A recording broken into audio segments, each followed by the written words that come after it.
दोस्तों आप देख रहे हैं सोशल साइंस का क्वेश्चन पेपर जो प्री बोर्ड हुआ है आपका, यानी कि प्री टेस्ट हुआ है, उसका क्वेश्चन पेपर है ये। आपके एक साथ में दो दो सब्जेक्ट के प्री टेस्ट हो रहे हैं। इंग्लिश और सोशल साइंस का एक साथ हुआ था, तो मैंने इंग्लिश का पहले आपको बना दिया था आंसर, और अब सोशल साइंस का हम देखेंगे। पहले ही किया इकाई इतिहास जो यूनिट है आपका, हिस्ट्री से हम सारे क्वेश्चंस देखेंगे। तो चलिए स्टार्ट करते हैं इस क्वेश्चन पेपर के सॉल्यूशन को। पहला क्वेश्चन है, टाइद का अर्थ होता है, तो ये धार्मिक कर है जो चर्च को देने के लिए जो है मतलब वहाँ पे चर्च को देने के लिए ये लिया जाता था। उसके बाद में समाजवादी विचारधारा के प्रवर्तक जो है वो रॉबर्ट ओवन है। ए ऑप्शन आपका फर्स्ट ऑप्शन करेक्ट हो जाएगा। थर्ड ऑप्शन है, फ्रांस की राजधानी सभी को पता होगा पेरिस है। इसके बाद में चौथा जो क्वेश्चन है, फ्रांसीसी क्रांति की शुरुआत किस शहर से हुई थी, तो ये रेवोल्यूशन कहाँ से स्टार्ट हुआ था फ्रेंच का, तो पेरिस से हुआ था। ठीक है, ये धीरे धीरे स्टार्ट हुआ था लेकिन बड़ा बन गया, लेकिन स्टार्ट करने वाला पेरिस था। पांचवा क्वेश्चन जो है, इसमें पूछा गया आपसे किस वर्ष लुई जो है 14वें को फांसी हुई थी, तो आपको बताना है। तो इसका राइट आंसर हो जाएगा 21 जनवरी 1973 को, 93 को। तो फर्स्ट ऑप्शन करेक्ट हो जाएगा। छठा नंबर है, मार्सिले क्या है, तो ये क्वेश्चन पेपर में पहले भी सॉल्व करवा चुका हूँ। मार्सिले है फ्रांस का राष्ट्रीय गीत। ठीक है, फर्स्ट ऑप्शन करेक्ट हो जाएगा। जो जो लोग इस चैनल पे बड़े बने हुए हैं, जो जो मैंने क्वेश्चन पेपर्स डाले हैं, मैं यहाँ पे दावा कर सकता हूँ कि 90% से कम नंबर किसी के नहीं आएंगे। अगर वो सारे पेपर्स जो मैं डाल रहा हूँ, बड़ी मेहनत लगती है पेपर बनाने में, और दोस्तों का विश्वास है और लोगों ने मुझे क्वेश्चन पेपर भेजा है, उनका विश्वास है कि जितने भी स्टूडेंट्स हैं वो लोग अगर ये सारी चीज़ें पढ़ते हैं, जो अलग अलग डिस्ट्रिक्ट में अलग अलग पेपर्स हो रहे हैं, देखो क्वेश्चन पेपर तो इन्हीं में से आके घूम के बनेगा, लेकिन कैसे बनेगा, क्या कॉन्सेप्ट कहाँ से उठाया जाएगा, ये आपको पढ़ना पड़ेगा। और इस चैनल पे उतना स्टडी मटेरियल है, इतना स्टडी मटेरियल है कि आप पूरे यूट्यूब के सारे चैनल को मिला करके आप निचोड़ोगे ना, तो भी आपको इतना स्टडी मटेरियल नहीं मिलेगा। ये बता देता हूँ मैं। आप चाहे मुझे कमेंट सेक्शन में बता देना कि सर मैंने तो देखा है, इस चैनल पे आप देखो जा करके, आपको सारा का सारा स्टडी मटेरियल मिलेगा। कोई चैनल नहीं है, केवल सब आपको बोलेंगे कि मैं ये सॉल्व करा दूंगा, मैं 11th का साथ दूंगा, मैं 9th का साथ दूंगा, मैं 10th का साथ दूंगा, लेकिन कोई भी ये चैनल नहीं करेगा। बस वो केवल बकवास करेंगे, आपका टाइम वेस्ट करेंगे, फालतू की वीडियो डालेंगे कि आपका एग्ज़ाम ये होगा,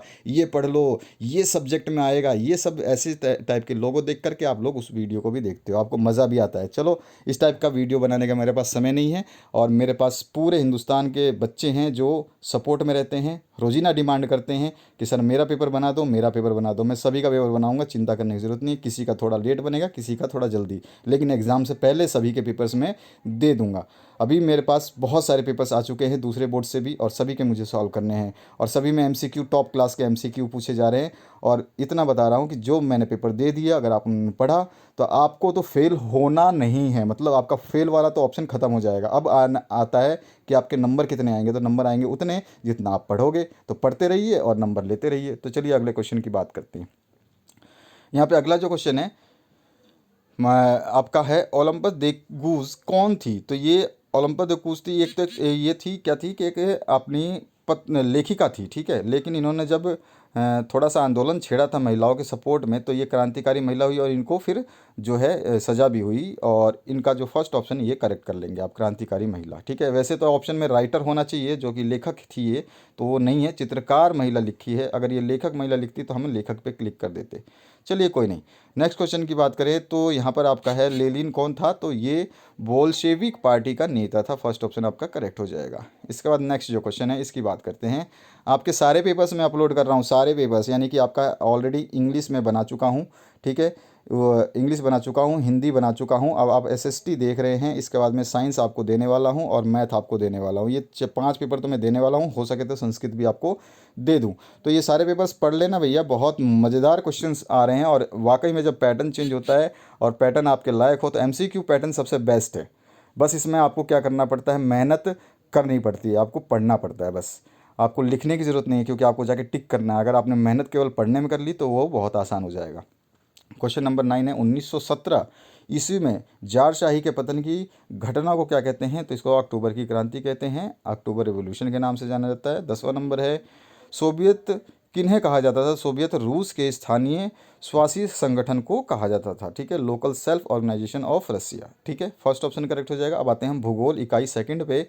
तो यहाँ पे ज्योग्राफी में जो क्वेश्चन पूछे गए हैं, इसमें 11 नंबर क्वेश्चन पूछा गया, भारतीय भूभाग का कुल क्षेत्रफल का कितना है, यानी कि भारतीय भूभाग जो है आपका टोटल क्षेत्रफल का कितना है, इसमें आपको वर्ग किलोमीटर दिया गया है, तो इसका राइट आंसर जो होगा 32.8 लाख वर्ग किलोमीटर। इसके बाद में 12 नंबर क्वेश्चन है, ग्रीष्मकालीन अवकाश मतलब आप ग्रीष्मकालीन अवकाश में आप अगर कहीं भी जाना चाहते हैं, मतलब वो जगह का नाम दिया है करवती जाना चाहते हैं, तो आप किस केंद्र शासित प्रदेश में जाएंगे। तो ये वाला क्वेश्चन भी मैंने पहले बोर्ड एग्जाम के पेपर में आपका जो MCQs आते हैं सभी को करवाया है। अगर आप एक्टिव है तो अच्छी बात है, नहीं एक्टिव है तो एक्टिव हो जाइए। प्लेलिस्ट इसी वीडियो के डिस्क्रिप्शन बॉक्स में, नहीं मिलती तो मुझसे मांग लीजिए, कमेंट सेक्शन में कमेंट करिए, आपको मिल जाएगी। तो यहाँ पर जो है इसमें पूछा गया है, तो आप किस केंद्र शासित प्रदेश में जाएंगे, तो ये हो गया आपका लक्षद्वीप में करवती। उसके बाद में 13 नंबर क्वेश्चन है, मेरे मित्र एक ऐसे देश में रहते हैं जिस देश की सीमा भारत के साथ नहीं लगती, आप बताएं वो कौन सा देश है। तो ये भी क्वेश्चन मैंने कराया है, तजाकिस्तान। ठीक है, इसके बाद आते हैं, एक और क्वेश्चन आएगा आपका कि कौन सा यहाँ पे आपको ऑप्शंस दिए जाएंगे और कौन सा जो है देश की सीमा आपके नेपाल से नहीं लगती, तो वो उसमें ऑप्शन आ जाएगा झारखंड। वो भी मैंने क्वेश्चन करवाया हुआ है। ठीक है, 14 नंबर क्वेश्चन है, भारत का कौन सा स्थान 3 सागरों के मिलन पर स्थित है, तो वो है आपका कन्याकुमारी। सभी को पता है यहाँ पे कौन कौन से सागर जाते हैं। इसके बाद में आपका 15 नंबर क्वेश्चन है, निम्नलिखित में कौन प्रायद्वीप भारत की सबसे बड़ी नदी है, तो वो है प्रायद्वीप टाइप में तो है गोदावरी, ये 1500 किलोमीटर के आसपास है। ठीक है, लेकिन अगर सबसे बड़ी नदी की बात करते तो वो गंगा होती, लेकिन यहाँ पर वो ऑप्शन नहीं है। लेकिन प्रायद्वीपीय नदी की बात हो रही है, प्रायद्वीपीय नदी में गोदावरी आएगी। अगर प्रायद्वीपीय नहीं होता तो गंगा नदी होता, जो कि इसमें ऑप्शन ही नहीं है। कोई बात नहीं, नेक्स्ट 16 क्वेश्चन की बात करते हैं। गंगा नदी के उद्गम स्थल को किस नाम से जानते हैं, सभी को पता होगा, उसको गंगोत्री कहते हैं।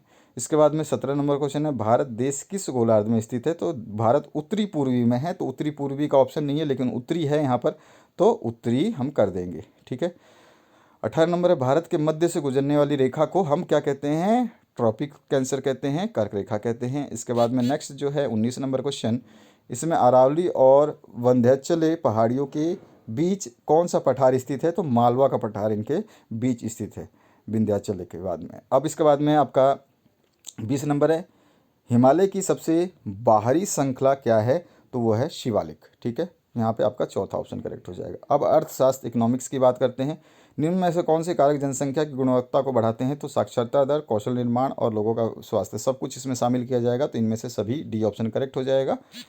इसके बाद आते हैं, किस कारण से पालमपुर के किसान एक वर्ष में 2 फसलें पैदा करते थे, तो वहाँ बिजली की व्यवस्था हो गई थी, जिससे सिंचाई की समुचित व्यवस्था हो गई है ना, तो इस वजह से वो प्रोड्यूस करते थे। अब 23 नंबर जो क्वेश्चन है, भौतिक पूंजी निम्नलिखित में से कौन नहीं है, तो इनमें से ये सभी की सभी जो है भौतिक पूंजी नहीं है, ये है स्थायी पूंजी। ठीक है, ये सारी की सारी क्या है, स्थायी पूंजी।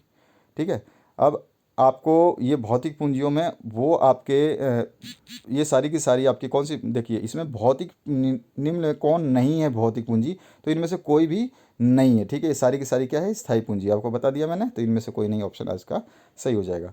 पालमपुर में कितने परिवार रहते हैं, तो लगभग कुल मिला के 450 परिवार रहते हैं।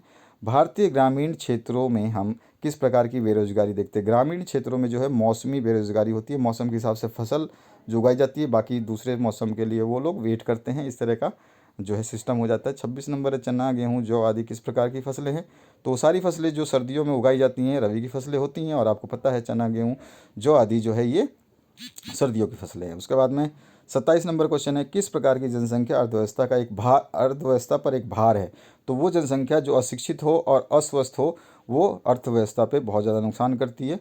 उसके बाद में 28 नंबर क्वेश्चन है, हरित क्रांति का हानिकारक प्रभाव क्या हुआ, कि भूमि की उर्वरक शक्ति जो है ख़त्म हो गई, अधिक तरह के वो जो आपके कीटनाशक हैं और खनिज वगैरह यूरिया वगैरह है, उर्वरक जो है उनको यूज़ करने से। 29 नंबर है, पालमपुर में काम करने वाले कितने प्रतिशत लोग गैर कृषि कार्य में लगे हुए हैं, तो लगभग 25% लोग जो हैं गैर कृषि कार्य करते हैं। 2 हेक्टेयर से अधिक भूमि पर कृषि करने वाले कितने परिवार पालमपुर में हैं, 2 हेक्टेयर से अधिक भूमि पर। ठीक है, यहाँ पे आपका 2 हेक्टेयर से अधिक भूमि पर 1 मिनट रुकिए, आप देखिए क्या पूछ रहा है, how many families cultivating on more than 2 hectares of land in Palampur, तो यहाँ पर 150 परिवार आ जाएगा जिनके आपका 2 हेक्टेयर से ज़्यादा है। लेकिन अगर ये पूछता है कि 2 हेक्टेयर से कम होता, देखिए अधिक पे निशान लगाया गया था, ये आपका यहाँ पे अधिक पूछा है, ठीक है।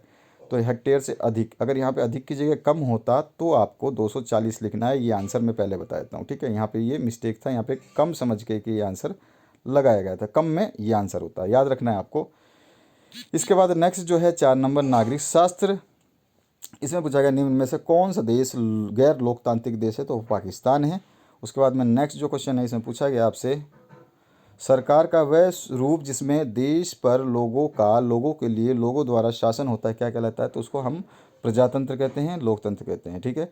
इसके बाद में प्रजा और लोक दोनों एक ही चीज़ है, ठीक है, घबराने की ज़रूरत नहीं है। उसके बाद में नेक्स्ट जो है लोकतंत्र के संदर्भ में कौन सा कथन सत्य नहीं है, नहीं है तो लोकतंत्र मतभेदों और टकरावों को बढ़ाता है, ये सत्य नहीं है। लोकतंत्र बोलता है कि आप इकट्ठा रहिए, भाई भाई भाई समझिए सभी को, सभी धर्मों को अपना धर्म समझिए, इस तरह की बातें करता है।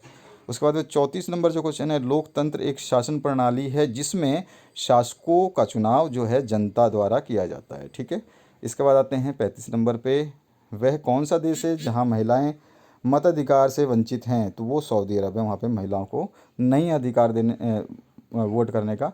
संविधान सभा की पहली बैठक कब हुई थी, तो ये दिसंबर 1946 में हुई थी, जिसको आप संसद के नाम से अब जानते हैं, वो संसद भवन बना, ठीक है, 1946।